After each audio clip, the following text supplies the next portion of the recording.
नमस्कार दोस्तों, कैसे हो। सेकेंड ग्रेड भर्ती में पेपर आउट हुआ, पीछे भी होते आए हैं और जब तक नियम नहीं बनेंगे तब तक आगे भी होते रहेंगे।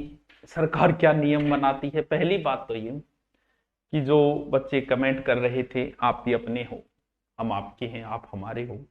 जो भी बच्चे कमेंट कर रहे थे कि सर आप साथ नहीं हो, ये वो, तो उनको बता देते हैं आपका प्रेम है, आप बुलाते हो। देखो, तारानगर में कल ज्ञापन है, हमारे पास बच्चे आए, हमने कहा गुरुकुल के बच्चे ले जाओ। बोलो और कहाँ गए हो, बोलो और बीएड वालों को कहा है, वहां ठीक है भी कहा है, हम हमारे बच्चे तैयार हैं, हम आ जाएंगे। तो ये तो पता चल गया कि हम साथ है या नहीं। दूसरा, आप ये कहते हो कि इनकी दुकानें चलती है इसलिए ये बोलेंगे नहीं, भर्तियां समय पे होने लगी। भर्तियां जब से पेपर आउट होने शुरू हुए, लोगों की रुचि ही नहीं रही पढ़ाई के अंदर। सही समय पे सही हिसाब से पेपर होंगे तो ही ये दुकानें चलेगी। मान लेते हैं कि हम दुकानें चला रहे हैं, दो तीन ऑनलाइन वाले जिनको आप गालियां निकालते रहते हो, ये दुकानें चला रहे हैं। बाकी सब तो जो पैसे आते हैं वो गौशाला के अंदर दे देते हैं, बाकी सबकी तो आप करते हैं। बातें कुछ थोड़ी थोड़ी वो कर लेता हूँ, थोड़ी थोड़ी बातें तो आपका वहम भी निकल जाए। मेरी बात हो सकता है बुरी लगे आपको, लेकिन आप भी अपने हो, दो गालियां हम निकाल लोगे तो क्या फर्क पड़ता है। प्रेम है, प्रेम में गालियां वालियां भी चलती है, थोड़ी बहुत चलती है, कभी हम आपको आपको भी तो कह देते हैं कुछ ना कुछ। देखो, अभी सेकंड ग्रेड का पेपर आउट हुआ और किसी चीज का डर है ही नहीं किसी के अंदर, क्योंकि पिछली बार जिन लोगों के नाम आए वापस उन्हें, क्योंकि पिछली बार जब रीट के समय हुआ था तो हमें लगा था कि भाई साहब अब तो कड़े नियम बनेंगे, क्या कि खा कड़े नियम बने। पिछले वालों के नाम आ गए आउट करने में, इसका मतलब डर नाम की तो कोई चीज नहीं नहीं रही है। जब भी ऐसा कोई मामला होता आगे वाले पेपर में बोले जी सिक्योरिटी बहुत टाइट है, मैं टाइट सिक्योरिटी में क्या है। बोलो अब की बार टाइट सिक्योरिटी इतनी है कि जूता पहनकर नहीं जाने देंगे, कोट पहन के नहीं जाने देंगे, बाड़ी काट लेंगे, नाक वाड़ी काट लेंगे, नथनी काट लेंगे, वो आभूषण सब काट लेंगे। ये है सरकार की टाइट सिक्योरिटी। अरे भोगड़ो, पेपर तो एक एक महीने पहले निकल जाए। थे बटे लोग चड्डियां कटाता फिर बट्टे पेपर थोड़ी पड़ी है। सरकार को ये नहीं, ये टाइट सिक्योरिटी के नाम पे सरकार की यही है कि बेचारा गंदली पिराई मां भेज देगा, या वो काट लेगा, वो कटवा लेगा, या नाक काट लेगा, कान आर काट लेगा। पेपर कहां से आउट हो रहे, खाज कहीं हो रही है, तुम कर कहीं रहे हो खाज। सरकार को समझ में ही नहीं आ रहा है। सत्य बात है कि इसको ये नहीं पता कि इसको रोका कैसे जाए, ना कि कोई वहां कुर्तियां में कोई पेपर दाव की थोड़ी ले है। जबकि इन्हें ये नहीं पता पेपर जहां से बन रहे तुम्हारे वहां से आउट हो रहे हैं पेपर। लोगों को पूरे पूरे पेपर मिले, किसी को डर नाम की कोई चीज है ही नहीं। क्यों नहीं है? क्योंकि इस बात का सबको पता है। एक बहुत सारे बंदे, पिछली बार एक एसआई वाले ने कहा था कि मैंने 80 लगा दिए थानेदार, किसी ने कहा था कि मैंने पता नहीं कितने आरएस बना दिए। डर इसलिए नहीं है कि उसे पता है एक बार पैसे देके ज्वाइनिंग मिल गई ना, फिर जांच हो जाओ और मैं भ्रष्ट मिल गया तो भी मुझे बाहर नहीं किया जाएगा। ये सबसे डर है ही नहीं इस चीज का, क्योंकि एक बार हो गया तो हो गया। जब पीछे वालों की जांच और वो लगे और उनके सूद समेत वापस नहीं लिए जाए, उनको सजा नहीं मिले, तब तक लोगों के अंदर डर होगा ही नहीं। वो भी कुछ ना कुछ उन पर भी नियम बनने चाहिए उनके अंदर। अब कई नियम बना रहे हैं, इनकी जमानत नहीं होनी चाहिए। ये नियम नहीं होगा तो किसी प्रकार का कोई डर नहीं हो, फिर तरीका बदलाना पड़ेगा। इसी तरीके से पेपर हुए, हर तहसील स्तर पर पेपर आ गए तो आउट होंगे ही होंगे, कोई रोकने वाला नहीं है। बोल जी अब की बार हम ऑनलाइन कराएंगे। अरे तुमसे ऑफलाइन नहीं रुक रहे, ऑनलाइन चोरी तो तुम रोक ही नहीं सकते कभी। ऑनलाइन के अंदर तो इतने घाघ बैठे हैं, ऑनलाइन अगर पेपर कराओगे तो चोरी रुक ही नहीं सकती, तुम पकड़ ही नहीं पाओगे कि किसने कर दिया, कहां से पेपर उठा लिया, आउट कर दिया। ऑनलाइन में तो इतने इतने एक्सपर्ट लोग बैठे हैं। अब आंदोलन जैसे भी होता है, आंदोलन की बात बताऊं आपको, प्रेम कोई बताने से नहीं होता। आप हमसे प्रेम करते हो, हमें पता है इस बात का, हमें पसंद करते हो, पढ़ना चाहते हो, यहां दूर दूर से बच्चे आते हैं, यही लक्षण है कि आप हमसे प्रेम करते हो। हम आपसे करते हैं कि नहीं करते, अभी ऐसे तो मैं बता नहीं पाऊंगा, क्योंकि प्रेम महसूस करने की वस्तु, ना कि बताने कि मेरी एक एक सांस मेरे विद्यार्थियों के लिए, एक एक खून का कतरा, एक एक शिरा, एक एक नाड़ी, एक एक ध्वनि, दिल आपके लिए धड़कता है। ये तो है भावनात्मक बातें, प्रदर्शन वाली बातें। आपको महसूस करना है। ऑनलाइन की दुनिया में छोटा मोटा नाम है, जब भी छोटा सा भी नाम हो जाए किसी व्यक्ति का ना, और बच्चे उससे पढ़ना चाहते हैं, तो वो अपनी इतनी महंगी फीस रखता है कि जिसकी कोई कल्पना नहीं कर सकता। ऐसा ही होता है, हर शहर के अंदर होता है। कुछ ही ऐसे लोग होते हैं जिनका नाम हो जाए, बच्चे उनसे पढ़ना चाहे, वो अपने आप को बच्चों के लिए बेच देते हैं। हमने अपने आप को बेच दिया बच्चों के प्रेम के आगे। यहां जब दूर दूर से यहां पढ़ने के लिए मेरे पास आ रहे हैं, मैं जयपुर होता तो वहां भी आते, जिस मुंह मांगी फीस देते वो पढ़ने के लिए, और मैंने अपने आप को 300 रुपये तक में बेच दिया। वो नहीं, मेरे से जो स्टूडेंट पढ़ना चाहता है पैसे के अभाव में नहीं रह सकता। 1100 रुपये में हमने अपने आप को बेच दिया तुम्हारे लिए, इससे ज्यादा और क्या प्रेम करेंगे? क्योंकि प्रेम ये चाहता है कि चीजें भरी रहे। हम ये चाहते हैं कि 1100 नहीं फ्री आ जाओ, लेकिन पढ़ लो, आप भरे रहो, हमें अच्छा लगता है जब आप आते हो। ये नहीं है कि पैसे के अभाव में कोई बच जाए। 1100 फीस होने की वजह से बहुत सारे नालायक आ जाते हैं मजा लेने के लिए, 1100 तो है, एक वेगड़ी ले लेंगे, कोर्स ले लेंगे, हमें इसका नुकसान भी होता है, कोई हमारे गुरुकुल की जानकारी लेना जो कोई, और यही हमारी फीस अगर होती ना 50,000, एक ही नहीं आता, एक नालायक आके नहीं बैठता, पढ़ने वाले आके बैठते, इसका हमें नुकसान भी होता है। लेकिन फिर भी हम आपके प्रेम के आगे बिक गए। हमारे लिए भी बहुत दरवाजे खुले थे, बड़ी बड़ी फीस वाले, लेकिन मैं अपनी प्यास दरिया के मुंह पे मार आया। ये हमारा प्रेम है आपके लिए। हमें पता है कि अब जो कमेंट आ रहे थे वो मैंने एनालिसिस करवाए, वो 10-12 ही जने थे इधर उधर लगे हुए थे, क्योंकि स्टूडेंट तो सिर्फ रिक्वेस्ट करेगा और बोल देगा गुरुजी आ जाओ। आपको 2-3 ऑनलाइन है, बाकी सब ऑफलाइन है, और आप हमें ही बोलते हो दुकान दुकान।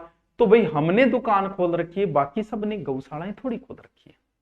आप बताओ क्या वो गौशाला में देते हैं सारे पैसे? आपका जयपुर में आंदोलन था, किनका कायदा था आने का? वहां की कोचिंग वालों का था। वहां की कोचिंग वाले, कॉलेज वाले, बीएड वाले सारे आपके पास स्टूडेंट भेजते। आप गाड़ियां मुझे निकाल रहे, तुम बताओ जयपुर आंदोलन है, मैं यहां से बच्चे कैसे भेजूंगा? आप उन कोचिंग वालों के, एक ही कोचिंग वालों के खिलाफ नहीं बोल रहा है, ऑफलाइन वालों के एक भी नहीं इधर, बस ट्रेंडिंग करवा लो, उत्कर्ष को करवा लो, सुभाष चांद को कर दो, फिर आशु जी को कर दो। क्या हम तीन ही लूट रहे? हम तीनों की दुकान थोड़ी है। आप बताओ भाई, बाकी सब क्या है? भी जयपुर में आंदोलन हो तो आपका हक बनता है उन कोचिंग वालों को कहना कि आपने बच्चे क्यों नहीं भेजे। कल तारानगर में है तो मैं भेजूंगा, अब मैं जयपुर कैसे भेज दूंगा बच्चे? अगर वहां 50,000 कम से कम बच्चे पढ़ते हैं जयपुर में, कम से कम एक कोचिंग वाला 500 बच्चे भी भेजता ना तो पूरा जयपुर जाम हो जाता। लेकिन नहीं, आपको लगता है कि हमने नहीं भेजे, हम कैसे भेजेंगे यहां से? हम सिर्फ सूचना दे सकते हैं, टेलीग्राम पे, व्हाट्सएप पे दे सकते हैं, हमारे पास बड़ी ऑडियंस है, हम सूचना दे सकते हैं। आपकी एनर्जी को दूसरी दिशा में वेस्ट किया जाता है, इस चीज का आपको पता ही नहीं चल रहा है। क्योंकि 2 धड़े बने हुए कोचिंगों के अंदर, एक ऑनलाइन वाला, एक ऑफलाइन। ऑफलाइन वाले अगर आपके ग्रुप में आ गए तो ऑनलाइन वालों की बुराई करेंगे, ऑनलाइन वाले आ गए तो ऑफलाइन वालों की बुराई करेंगे। काम तो कुछ था, आपको लगा दिया किसी और काम के लिए। पीछे कई आंदोलन हुई, भले वो सेकंड रीट से संबंधित हो, भले पुलिस से संबंधित, भले ओबीसी रिजर्वेशन। जैसे आंदोलन होता है, बोल आंदोलन कर रहे हैं तो पहले दिन बोल जी आंदोलन कर रहे हैं तो करो, उत्कर्ष को ट्रेंड लाओ, ट्रेंडिंग में लाओ, ट्विटर अभियान चलाओ। एक दिन वेस्ट कर देते इसके पीछे, फिर वो आ जाते हैं, बोले आ गया, अब बोले अब चारण जिंग कर लो। 3-4 दिन तो आपकी एनर्जी को इस तरीके से वेस्ट कर दिया जाता है। हमारे आने से क्या होगा भाई? हम तो आ गए। क्या हम एमएलए हैं? क्या हम एमपी हैं? क्या हम विधानसभा में बैठ के नियम बनाने वाले? हम नहीं है। नियम बनाने वालों को तो आप बोल ही नहीं रहे हो। आपको लगता है कि हमारी वजह से सब कुछ अटक रहा है, हमारी वजह से नहीं अटक, हम आ गए। आपको लग रहा है कि हम ना एमएलए ना एमपी है। सरकार किससे डरती है? जिसके पास पावर है उससे डरती है। क्रोड़ीमल मीणा जब बोलता है ना तो भाई साहब सरकार की हालत है, क्योंकि बंदे के पास पावर है, उससे डरती है। वो बोलते हैं ना, सरकार को ध्यान देना पड़ता है, सब मीडिया वाले चले जाते हैं, हमारे बोलने से कौन है? कौन मीडिया वाला आया मेरे पास? बताइए, एक ही नहीं आया। उनके पास जाते हैं, क्योंकि नियम बनाने वाले पद और पावर होना चाहिए, उनके पास पावर है यार। ओबीसी आरक्षण के तहत आप ओबीसी के नेताओं को ट्रेंड करते कि आओ हमने वोट दिए तुम्हें, आओ। आप हमें कर रहे हो, हमारे पास क्या है भाई? विधानसभा के बाहर चिल्लाने वाले हैं हम, अंदर चिल्लाने वाला चाहिए तुम्हें। नियम तब बनेंगे जब अंदर बैठने वाला चिल्लाएगा। आप 5 नेताओं को साथ करके तो देखिए इस आंदोलन में, फिर देखिए नियम कौन कहता है नियम। आपको क्या लगता है मेरा सो गहलोत जानता है? भैया नहीं जानता। हमारे तो हमारे वाला विधायक भी नहीं जानता, यहाँ वाला एमएलए भी हमें नहीं जानता, यहाँ का थानेदार हमारा चालान काट देता है। आप सोच रहे हो हम बहुत बड़े नियम बनाने वाले? नहीं यार, तो आपको लग रहा है ये, हमें तो पता है हमारी हकीकत का कि हम क्या है। बस इतना है कि स्टूडेंटों को सूचना देने का हमारे पास बड़ा माध्यम है, इसके अलावा कुछ नहीं है। यहां आंदोलन होंगे हम आ जाएंगे, लेकिन अगर आप जोधपुर आंदोलन कर रहे हो तो जोधपुर कोचिंग वालों को बोलिए, फिर वहां नहीं भेज रहा उसको टारगेट कीजिए। अगर आप प्रतापगढ़ में कर रहे हो तो प्रतापगढ़ के बीएड बीएसटीसी कॉलेज वालों कोचिंग वालों को कीजिए कि आंदोलन कर रहे हैं, कल बच्चे भेज देना, और जो नहीं भेजता है उनको करो टारगेट। अब प्रतापगढ़ में आप आंदोलन कर रहे हो, टारगेट हमें कर रहे हो, हम यहां से प्रतापगढ़ बच्चे कैसे भेजेंगे? अरे हर तहसील के अंदर कम से कम 10 बीएड कॉलेज है और एक बीएड कॉलेज में 200 सीट है, कितनी हो गई? 2000। उनमें से 500 भी आ गए तो तुम्हारा तो काम हो गया ना।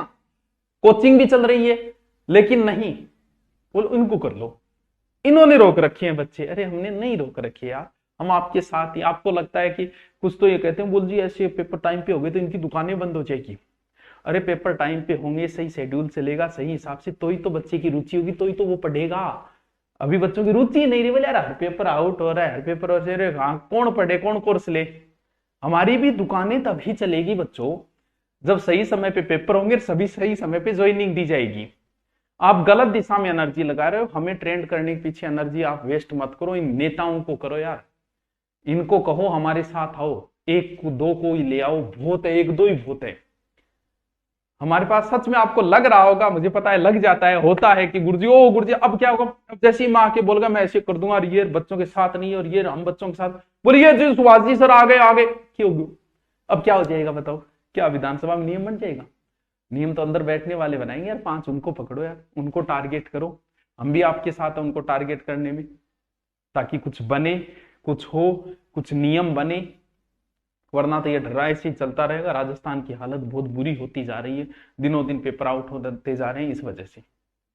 तो दोस्तों कुछ बातें बुरी लगी हो तो माफी चाहूंगा मैं, लेकिन आप हर भर्ती के अंदर हमें टारगेट कर ले तो 2-3 लोगों को करो, चाहे कोई बात नहीं है, लेकिन हमारे पास ऐसा कुछ नहीं है जो आपको लग रहा होगा। हम नियम बनाने वाले नहीं है, हम आपके साथ ही। आपको ऐसा लगता है कि आप बोले नहीं, अब मेरे बोलते ही, अब मैंने कुछ थोड़ी बहुत कड़वी बातें बोल दी तो हो सकता है आप टारगेट कर लोगे, फिर बोलो वो आप बात बोल दी। बाकी क्या हो गया हमारे बोलने से? हमारे बोलने से नहीं होगा, नेताओं के बोलने से होगा। उनको साथ लो यार, उनको टारगेट करो, एक बार करके देखो, पता चल जाएगा। जिस क्षेत्र के अंदर आप ज्ञापन दे रहे हो वहां की कॉलेज और कोचिंग वालों को बोलो कि कल बच्चे भेज देना, वरना देख लेना, तब बात बने कुछ। चलो दोस्तों, कुछ गलत कहा तो माफी चाहता हूं। Thank you.